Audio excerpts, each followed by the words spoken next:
Hi hello friends, வணக்கம் எல்லாருக்கும். நம்ம இன்றைக்கி இந்த வீடியோவில் என்ன பார்க்க போகிறோம்னா, நம்ம ஆல்ரெடி வந்து பிஎஃப் அக்கௌண்ட்டில் எப்படி கேஒய்சி வெரிஃபை பண்ணுறது அப்படிங்கிறத நம்ம பார்த்துருந்தோம்.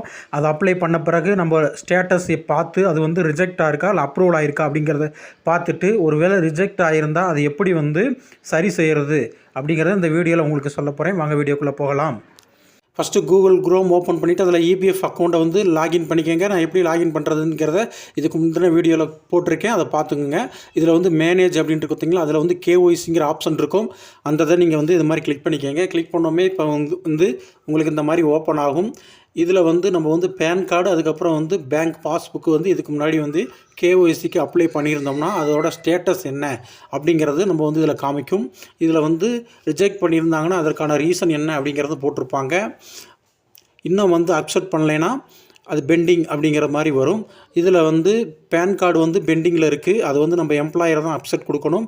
இன்னொன்று வந்து பேங்க் அக்கௌண்ட் நம்ம கொடுத்தோம் பார்த்தீங்களா, அது வந்து ரிஜெக்டட்னு வந்திருக்கு. காரணம் என்னென்னா நேம் வந்து மிஸ்மேட்ச் ஆகிருக்கு அப்படிங்கிறத ரிமார்க்ஸில் போட்டிருக்காங்க பார்த்தீங்களா, அதில் நீங்கள் வந்து பார்த்துக்குங்க.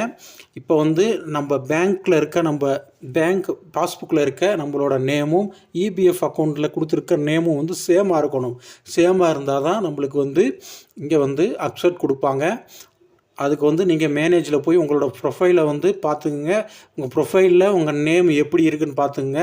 அதே மாதிரி உங்களோட பேங்க் பாஸ்புக்லேயும் வந்து ஆல்டர் பண்ணி நீங்கள் மறுபடியும் அப்ளை பண்ணிங்கன்னா உங்களுக்கு வந்து அக்செப்ட் ஆயிரும்.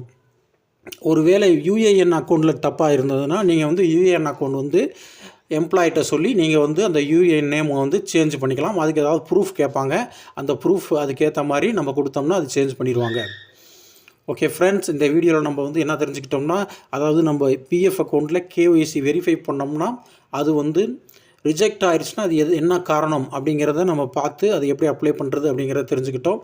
ஓகே, இந்த வீடியோ உங்களுக்கு ரொம்ப யூஸ்ஃபுல்லாக இருந்திருக்குன்னு நினைக்கிறேன். மீண்டும் வேறு ஒரு வீடியோவில் பார்க்கலாம். ஓகே, பாய்.